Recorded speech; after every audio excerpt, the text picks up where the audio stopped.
General Arnold was sent with a force to help relieve Fort Stanwix, and they played a real trick on the Indians by getting the word to them in a way, in a manner that they would believe that the American force coming at them was much bigger than the actual force was. You are listening to Historyman, the platform for historians, curators, and authors to tell their stories of the American Revolution, walk in the footsteps of heroes, and proclaim freedom reigns. On today's episode, we are very fortunate to have William L. Kidder, retired history teacher, author, public speaker, and historian extraordinaire. So welcome, William. You can call me Larry. Well, welcome, Larry. Larry, we're talking about your book, Defending Fort Stanwix, the story of the New York frontier and the American Revolution. Tell us a little bit about yourself and where we can find your book. Well, I'm a retired history teacher, a high school history teacher, and I've been involved with local historical sites and societies and things like that around New Jersey for a long, long time now. And I have written several books on the Trenton area and the middle, today's Mercer County in New Jersey, where the 10 crucial days and battles of Trenton and Princeton, et cetera, et cetera. But I'm also interested in the wider revolution and got involved with this book primarily because I have an ancestor who was in the garrison at Fort Stanwix during the siege. He was part of the 3rd New York Continental Regiment. And so I've always been interested in what he experienced. And in fact, for me, history is what people experience. It's not just a bunch of dates and things like that. It's human experiences. I often told my kids when I was teaching that they were studying history, not so much to be able to plug in dates and names on a test, but to learn what it is to be a human being and learn what human beings have experienced throughout thousands of years. And so that they know that difficulties that they have in life or decisions they have to make is not new. They're repeating history in many ways, at least the circumstances, if not the actual events themselves. And so history is learning what it is to be a human being.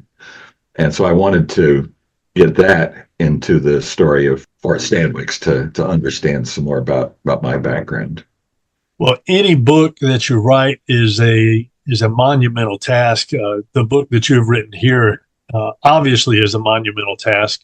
Tell me about your preparation for the book and how you did the research on it. Okay, yeah. Well, I've been working on it a long time. This was actually going to be the first book that I did when I retired, and it's about number 9 on the list. So I've done research in a lot of different places. I've been to the fort itself, the national park, reconstruction of the fort. I've traveled in the Mohawk Valley area where it is.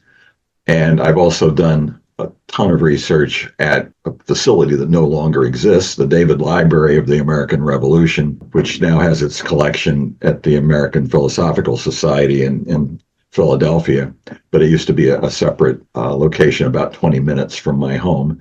So I practically lived there. They had all kinds of stuff from, international as well as American. It was definitely a primary area to do research.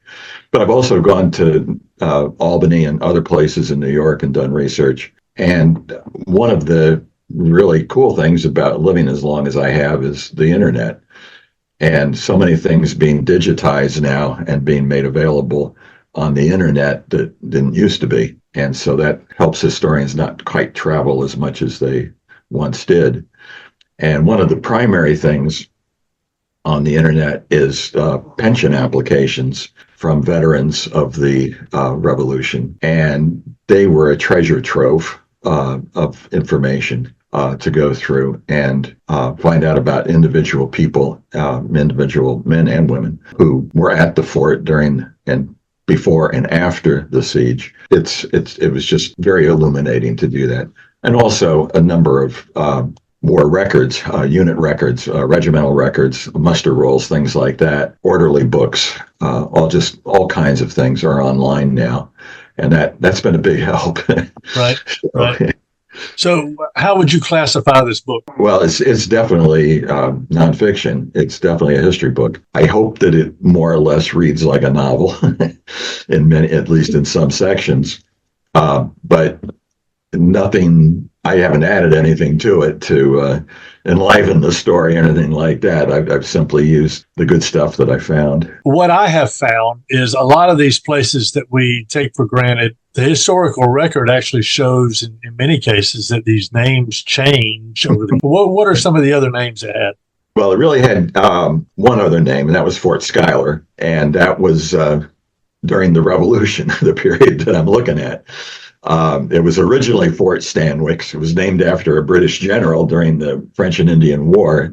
The general who was assigned to have the fort built, that was its official name. Then it was changed by one of the American Revolution forces that occupied it, and it was named after the Schuyler family of Albany, and particularly Philip Schuyler, who was a big officer in the Continental Army.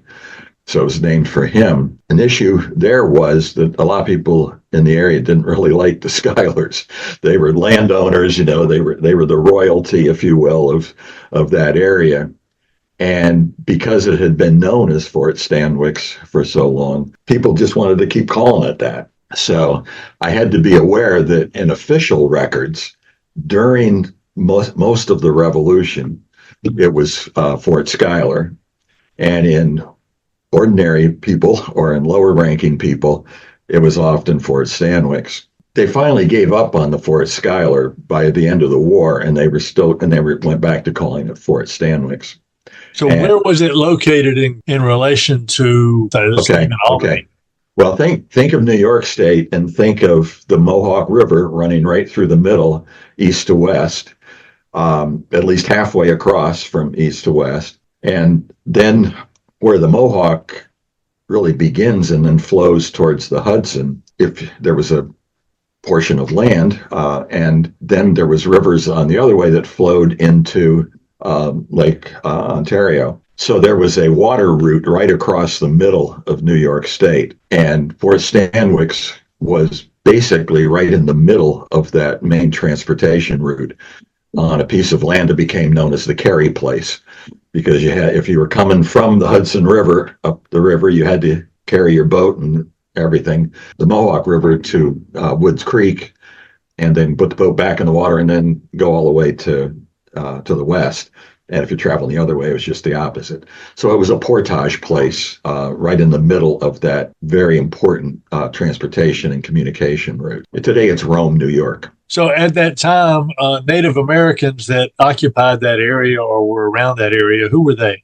Well, in that whole area of New York were the Iroquois, or the Haudenosaunee, as they prefer to be known. At various times, 5 tribes, 6 tribes, a confederation and that sort of thing. And so they spread from the Hudson River to the west, all across this transportation route that we're talking about. So you had the Mohawks, which were closest to the Hudson River, and the Senecas, which were out in the west.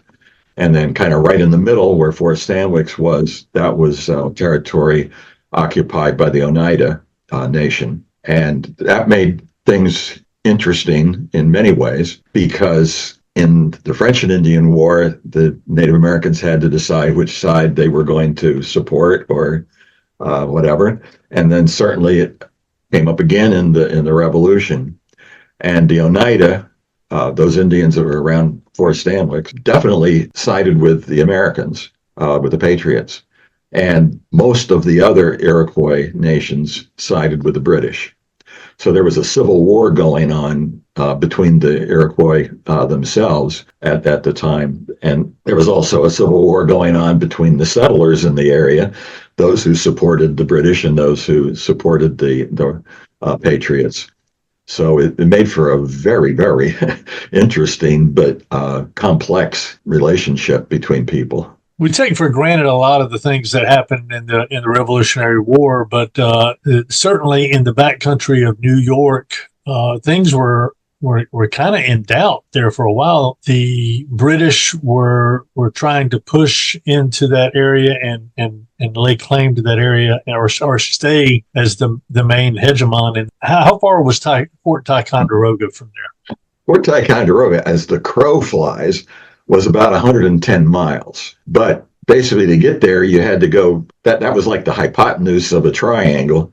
You had to go the two legs of the triangle to really get there.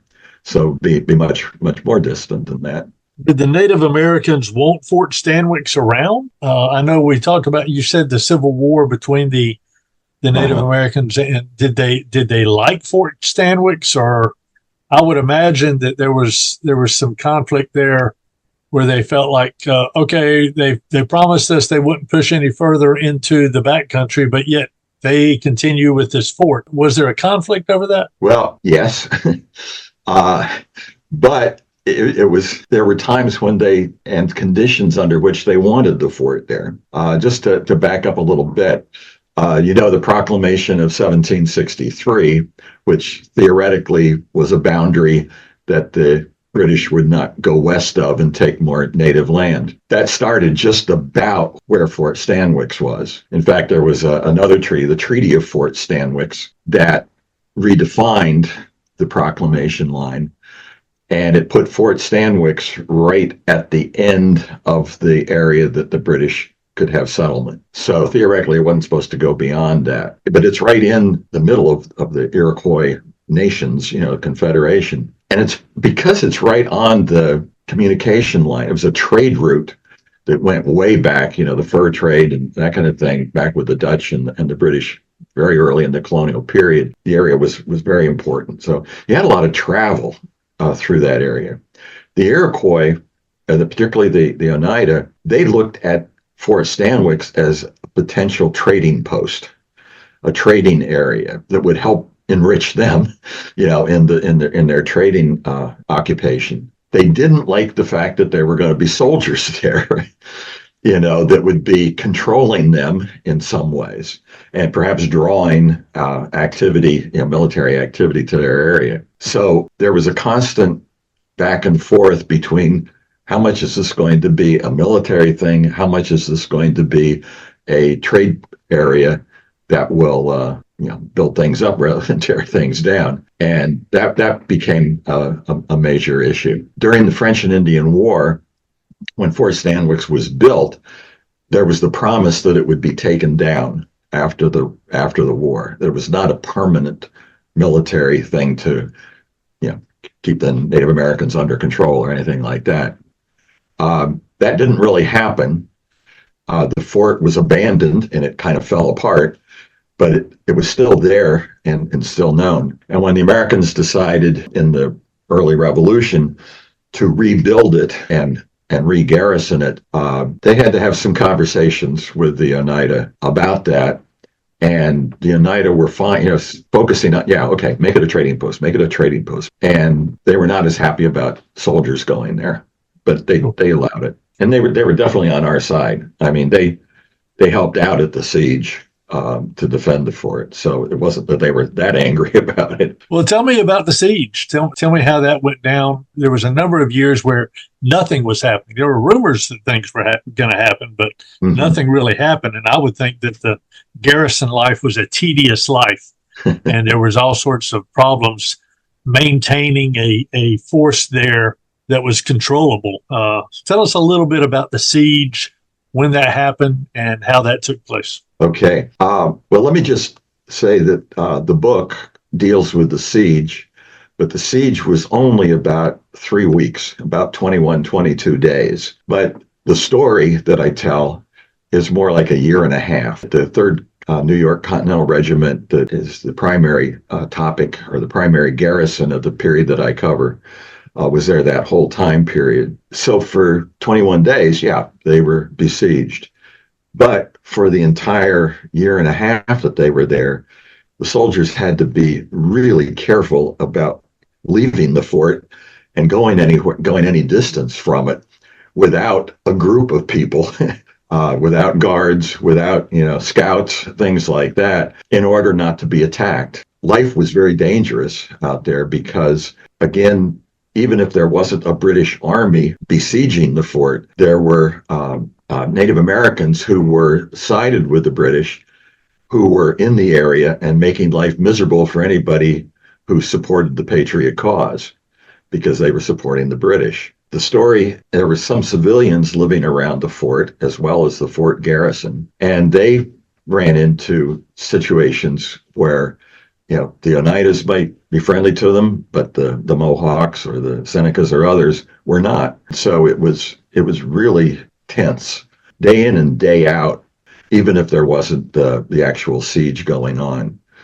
When the siege finally came in August of 1777, it was a different kind of siege than you might picture. Normally, you would picture the attacking army, in this case, the British, bringing a lot of artillery and pounding the fort into submission. I mean, no infantryman wants to run at a fort where all the defenders are behind the walls and they're out in the open shooting at them. They want to break things up, before they actually take on the fort itself and the garrison inside. And that's actually not going to happen during the siege, because Colonel St. Ledger made a huge mistake. He only brought a small number of small caliber artillery. He did not bring the big stuff. And he believed that that was okay because everything that he had heard about the fort was that it was in ruins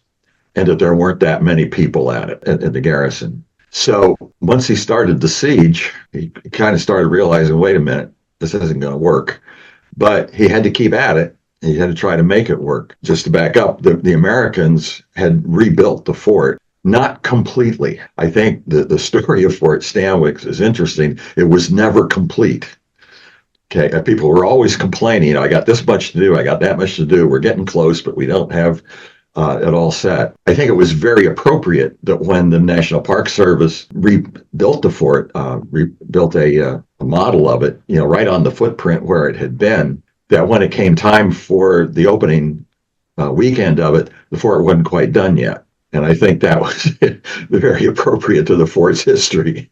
Okay. The siege was basically British artillery, small guns firing at the fort, snipers in trees not too far from the fort, often Native Americans. The British force was partly British regulars, partly Native Americans from several different tribes, and also loyalists. There was quite a large loyalist force. And one thing that people don't really understand is the besiegers, the loyalists, were basically friends and relatives of the people at the fort because they had been kicked out of the area by the Patriots and gone to Canada or whatever, and set up loyalist units that were going to fight alongside the British. So, it really was a civil war in that respect.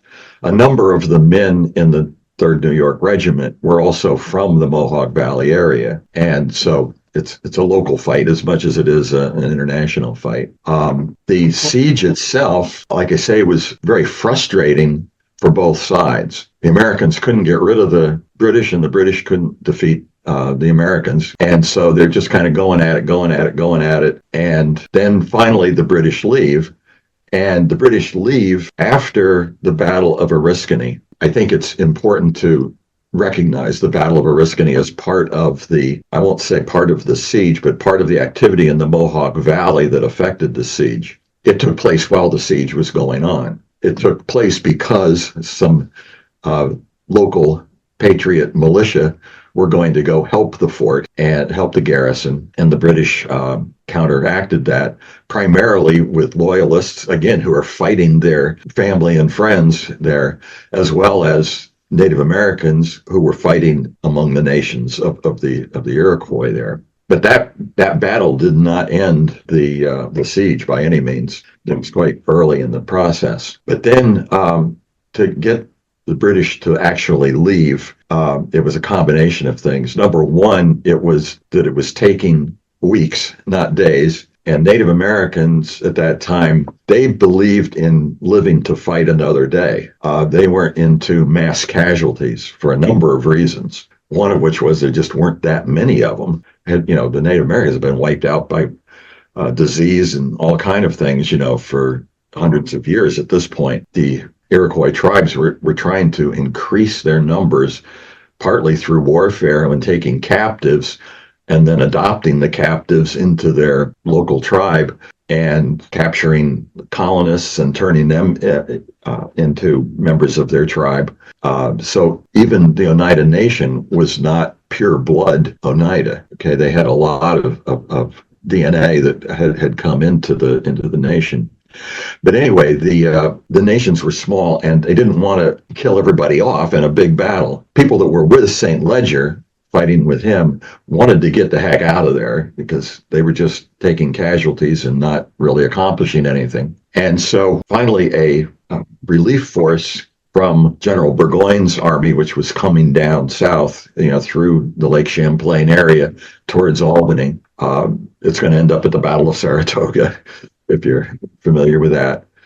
St. Ledger was supposed to be going there to join up with him, and troops were supposed to be coming up from New York to join together. So it was going to be a three-force joining there, and hopefully split New York off from split the northern colonies off from the southern colonies. So there were a lot of American troops that were forming there, and General Arnold was sent with a force to help relieve Fort Stanwix, and they played a real trick on the Indians by getting the word to them in a manner that they would believe that the American force coming at them was much bigger than the actual force was, and that they were pretty much doomed. So St. Ledger's Indians basically left them, partly because of that, and partly because they were ready to go anyway, because they were tired of fighting and dying and nothing being accomplished. So St. Ledger then had to take his troops also and retreat out. But it wasn't really a battle. It was the fear of a battle that got St. Ledger and his Indian allies to leave. That, of course, is going to be important to the Battle of Saratoga because a portion of the group that was supposed to meet around Albany didn't get there, and the New York group never came up. So it was just Burgoyne, and obviously he lost, and that was a major, if not the major, turning point of the revolution. It's a great book, especially if you're someone who wants to know how the everyday soldier kind of dealt with some of the grind of the Revolutionary War. I mean, garrison duty is not for the faint of heart. I mean, it's long, arduous days, and they were rebuilding that fort all through that process. And they had some people that were overseeing it that didn't know what they were doing in many cases, right? So, Exactly. and it wasn't speculation on your part. What you're putting into this book is all research. You're getting some of it even from the letters that these people have written back and forth. It was very good to see that, very good to see your research. And I really appreciated the detail that you had in it.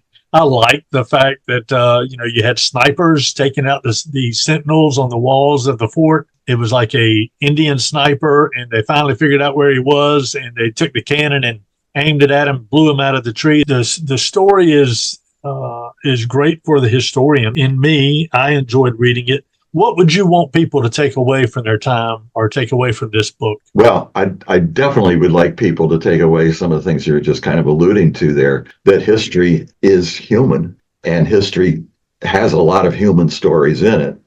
And as I was saying earlier, how people deal with different things that come into their life, including boredom and day-to-day being so much the same. And I'm so restricted in what I can do because of the situation, but then find ways for life to go on. I mean, I also would like people to know that in the Continental Army, the Army was somewhat like a community. It wasn't just a bunch of guys off, by themselves doing military stuff. I mean, some of them had their wives at the fort. A baby was born to one of the soldier families during the siege. The mother had taken a wound to her derriere the night before and then gave birth the following morning. And both mother and daughter did fine. My ancestor, whose name was Peter Schreiber, actually got a leave of absence from the fort, got a furlough.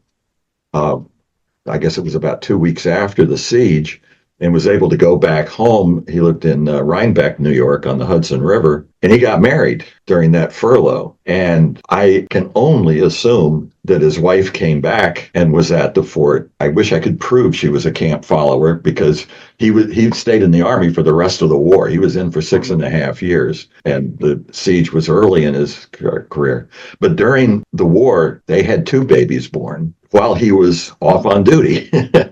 And one of those is my ancestor. So I like to think that in the story with Fort Stanwix includes both my male ancestor plus his wife plus their child, although the child was born long after the siege.